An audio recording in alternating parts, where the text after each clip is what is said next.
Hello everyone, and welcome back to another Hearthstone deck Spotlight. My name is Tommy Wave, and today we'll be taking a look at AllArounder's Token Druid. Token Druid kind of came out as being one of the more powerful decks from this expansion, really early on, sporting very high win rates, and there's been some experimentation within the archetype. I think this deck that AllArounder has put together is kind of closer to the first few decks that came out. I forget if it was Jamie G or if it was someone else who kind of came up with this more minion-light version that kind of focuses on using Crystal Song Portal as a way to grind into the late game. So it's more similar to that, but we do have a couple of changes. Most notably, we're down to one Crystal Song Portal, and we're down to one Soul of the Forest as well. Instead, AllArounder has chosen to get an Acolyte of Pain in here, and an Ironbeak Owl. And whilst I can definitely agree with the silence, I think having access to one silence within this list, be it an Ironbeak Owl or a Spellbreaker, I think that is a good thing. I don't know if I can agree with this Acolyte of Pain. I think one of the things we really found out from Token Druid was that it's a deck that just has so much power in its individual cards that oftentimes you don't really need extra cards to help you grind into the game.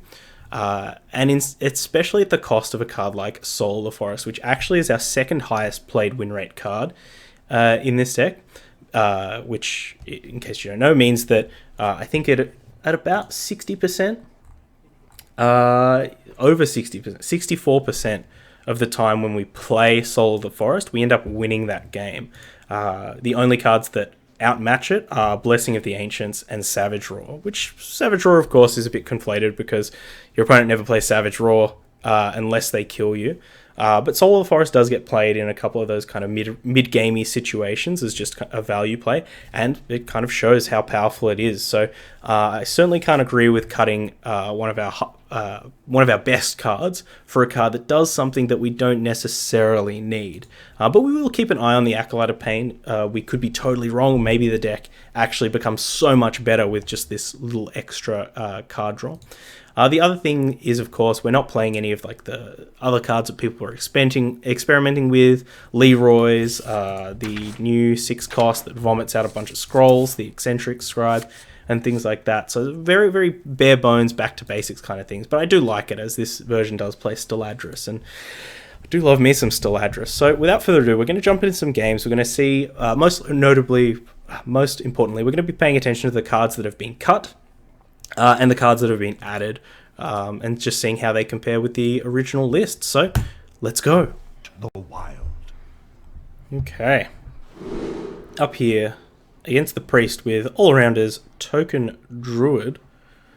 Now, the cards that we're looking for: Acorn Bearer, Whispering Woods, Dreamway Guardian, Steladris, maybe Power of the Wild Landscape, and Cable Rat Wrath. Yeah, I think that definitely tells us that we shouldn't keep this Crystal Song Portal. We really want to get on the board. Not a bad hand.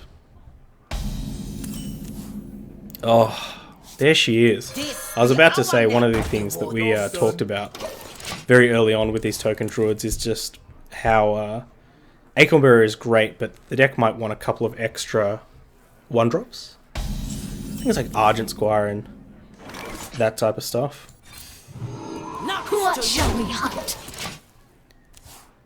But sometimes, if you just draw Acorn Bearer every time, it doesn't matter.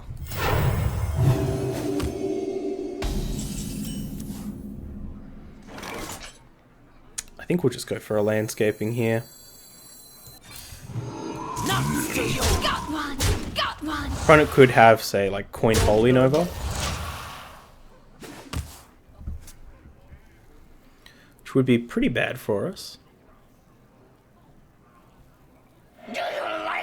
Ooh, well, they could have Is someone injured? big Pyro turn.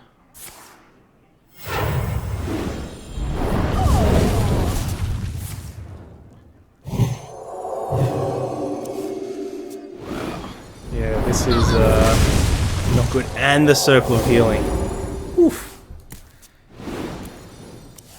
Well, folks, sometimes your opponent will just have it.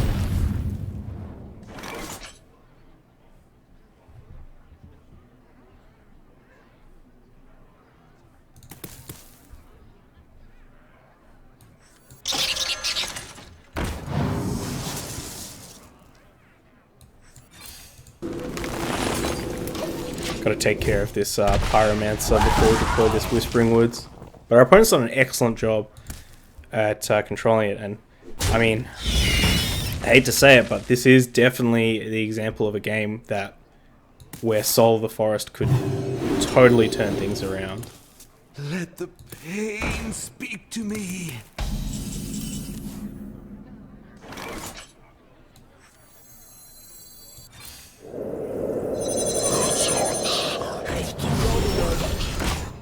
Uh-oh.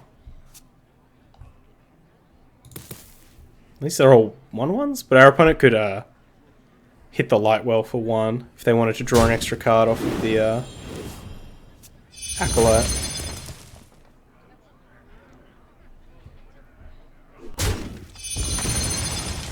I think all we really want to do is play the Cable Rat, get a good Lackey, and then hit everything with a Blessing of the Ancients next turn, though. And just hope that our opponent doesn't have... hope that our opponent has nothing good.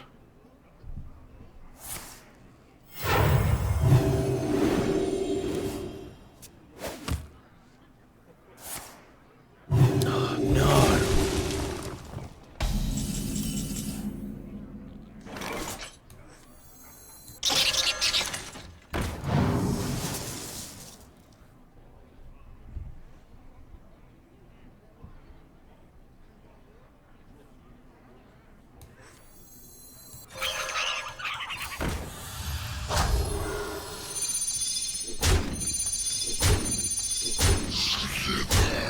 We're definitely going to get wrecked if our opponent has Holy Nova, if our opponent has the other Pyromancer. We also get wrecked, but our opponent's probably going to draw 100,000 cards.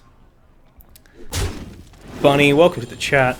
Good to see you around. What have you been up to?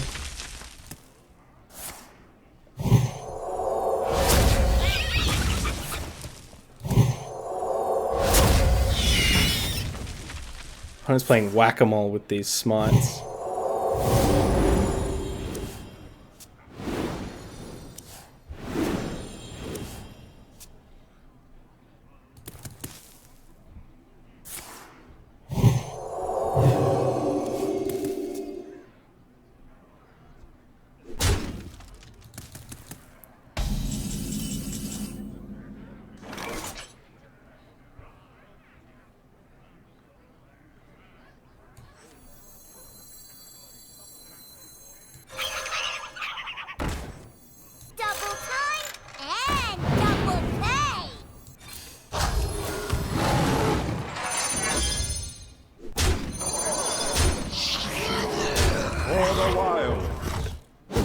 Job's done. My hand is too full. We in there. Insomnia and cuddle dates. How about you? We've been good. Been good. I actually had a bit of an upset tummy. Woke up at like 4:30.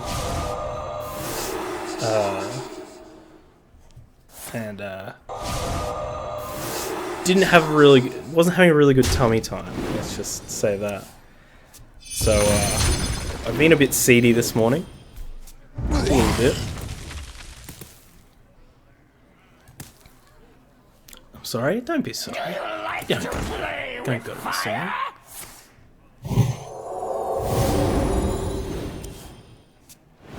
I mean, we might be able to kill our opponent with fatigue damage if I'm out of cards. if they let us.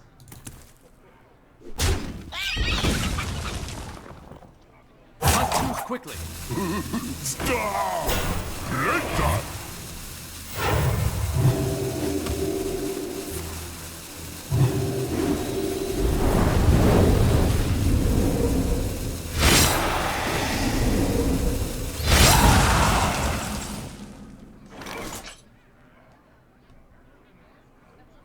So they've taken 2 fatigue.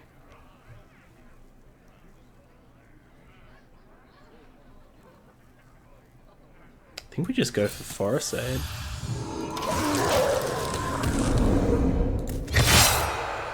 Yeah, I mean, maybe our option, if our opponent's trying to Mechathune us, maybe our best option is going to be to try and, I don't know, we're gonna fix it. 4 and 5 go to 9. So if we swipe them, then they kill themselves off the fatigue draw? Yeah.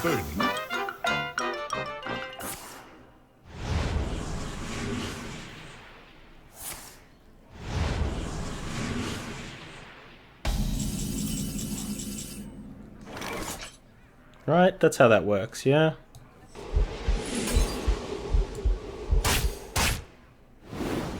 So they draw, take 5, and then we pass and they take 6. Take that! Draw more cards, nerd!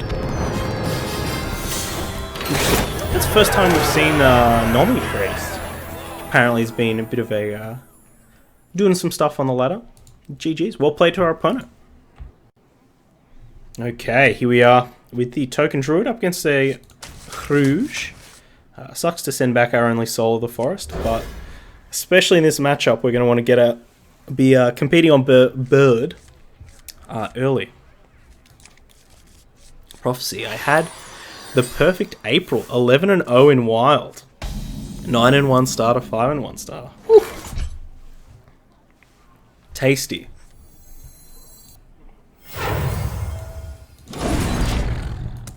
Well played. Well done. What were you playing?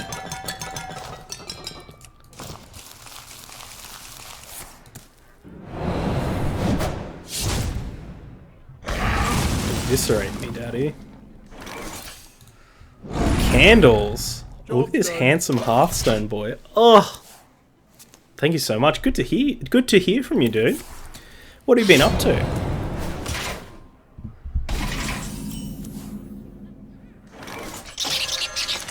All right, let's start getting some traction. Yeah, I think all of our rat 3-3 is good by me. Uni and auto chess mostly. You've got to explain to me the appeal of auto chess. Because everyone who's tried to explain it to me, I've kind of just ended up being like, I kind of don't get it. Playing some Odd Pally in Wild. Ooh, you dirty boy. Oh, sap my panther.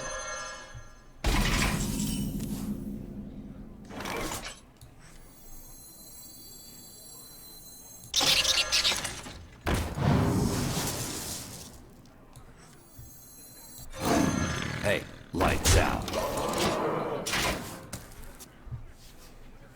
Did you get a chance to play the MTG game? Oh, the like Chandelary one?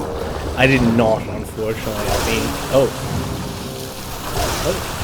I was pretty sick for the last couple of weeks, so basically did nothing. I played a little bit of Dwarf Fortress, just a little bit.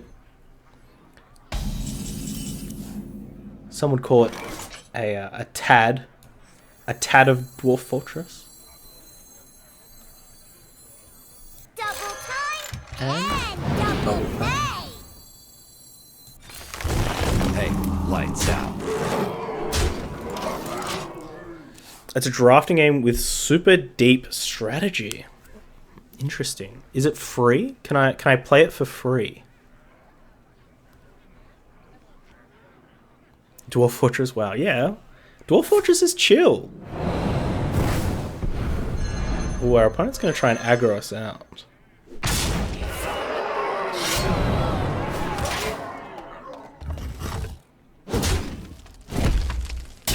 Now, they do have a Leroy hanging around. But we also have double Savage Roar, which is 4 plus 6 plus 6. Which is quite a lot. That is 16. So let's just kill our opponent. Take that, shark. There you go. I think if our opponent had a slightly better early game, maybe like a Swamp Ooze or something that they could trade in, I think that game would have been totally different. Totally different. I don't think we would have been able to get them as low to kill them, and the shark probably would have taken over the game, or at least we'd have to throw the wrath and stuff at them And then they get their Leroy and their Blink Fox back, and we're probably down resources. So a little bit lucky there. Better lucky than good, but well played to our opponent. Alright, we're here with AllArounder's Token Druid again, up against a Hunter. Got an Acorn Bearer, which we'll definitely keep. This episode's comment comes from the Game Cat. It says, this is about Jelenio Wati's Legend Mech Hunter, which we very much enjoyed playing. It says, really interesting contrast between this build and misplays that skips Flark. A great video, and thanks. Well, thank you for the comment, Game Cat. And I think that's actually a kind of an interesting card to look at. I think Flark sometimes is exactly what you need. Sometimes you do just want that one card that's going to put a bunch of stuff on the board, make it very likely that you'll keep a mech around, because your opponent would have to kill all the bombs, which can get you some war gear damage in. But that being said, if you've been watching long enough to know how much I dislike playing Savannah Highmane in my aggressive Hunter lists, especially playing 2 Savannah Highmanes, I think a lot of that kind of goes for Flark as well, where sometimes playing a 7-drop in your aggressive deck is not exactly the greatest strategy. I've never played an actual game of Dota, but auto chess has racked up like 200 hours for me. Oh my gosh. Must be pretty good then. I don't know, you usually have a pretty good taste in games, so... Alright, Coin Galvanizer. Which is a pretty interesting move. Oh, we definitely should have traded here. In case they have, like a spider bomb would be pretty bad. Bit of a misplay. Okay, just bomb toss. But trading is definitely going to be pretty high on the priority list right now. Let's get our Lackey. What do we get? Well, we'll trade here. We really can't risk our opponent having like a Replicating Menace, like reduced to 3 with the Galvanizer. That would really wreck us. The fact that they'd get to trade in for... Okay.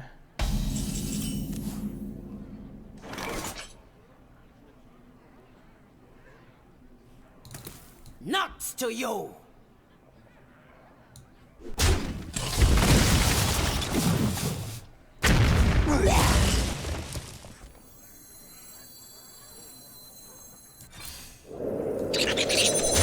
Now, they shouldn't have... This might be pretty good because our opponent can't have Missile Launcher because they've used their coin.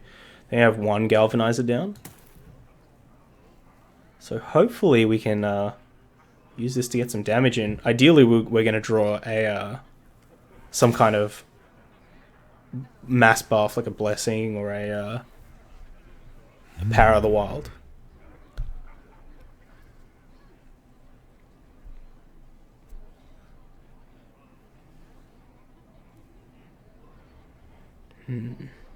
How long does a game of auto chess take? We talking a couple minutes? We talking like half hour?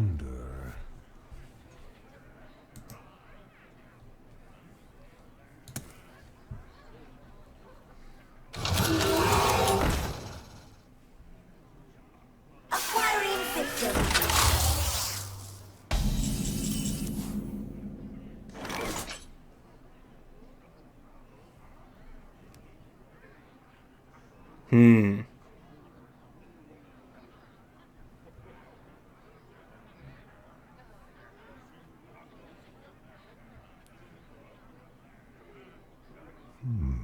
I wonder.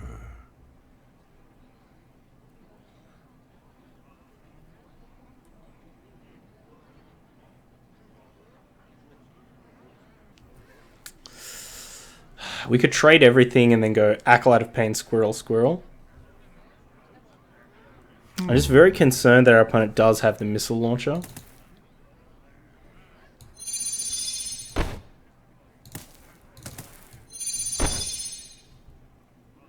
Because if we swipe trade, It's pretty disastrous I wait for for us. no one.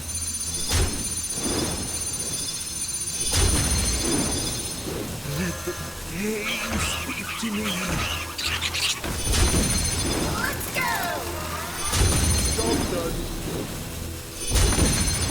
Whereas at least if we get the Acolyte of Pain out, if they go for the missile launcher, we'll draw a card, possibly draw, or get closer to our Forest Aid. Dead or alive. Okay, Oblivitron makes me think that this isn't the version that has is not the version that has missile launcher.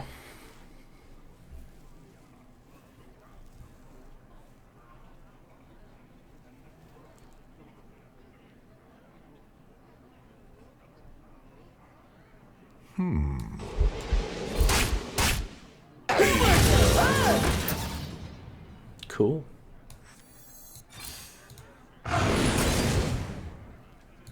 Bring the pain. Let's go! And now, even if they do have the missile launcher, we have a board that doesn't die to it.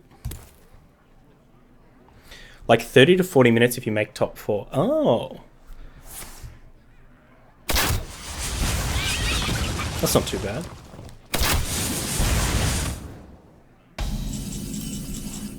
Surprised our opponent didn't tap out there, but I assume that they will tap out right now.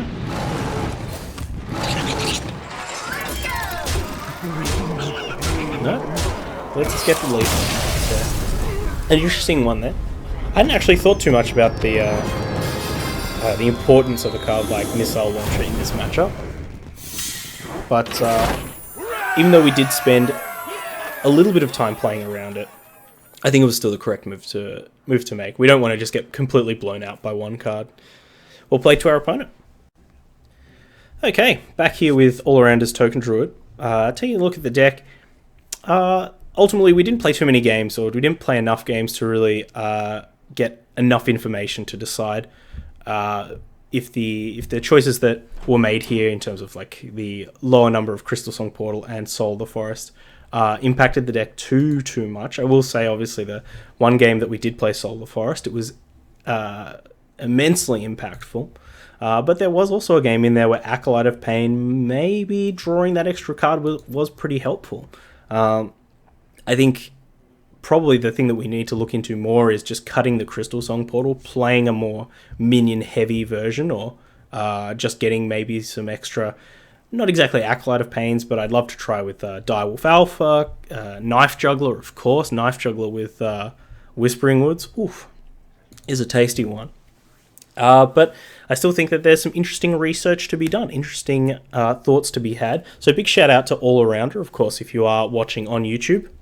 All of the links are in the description, including a link over to the Hearthstone deck article. So please jump over there, give the deck a +1, leave AllArounder a lovely, thoughtful comment, like I know you will. All of my links are down in the description as well, including a link over to Twitter, which is the best place to catch me, at Tommy_Wave. If you've got a sweet deck you want me to check out, chuck it to me over there. And as always, you can get to me in the comments below. Maybe your comment, maybe we'll answer it live on stream. There you go. But until next time, please stay safe, stay wavy, eat the rich, and aid the forest. Bye-bye. I hope you enjoyed that video. Check out other ones over here, or come subscribe to the Wave Pool for more excellent times.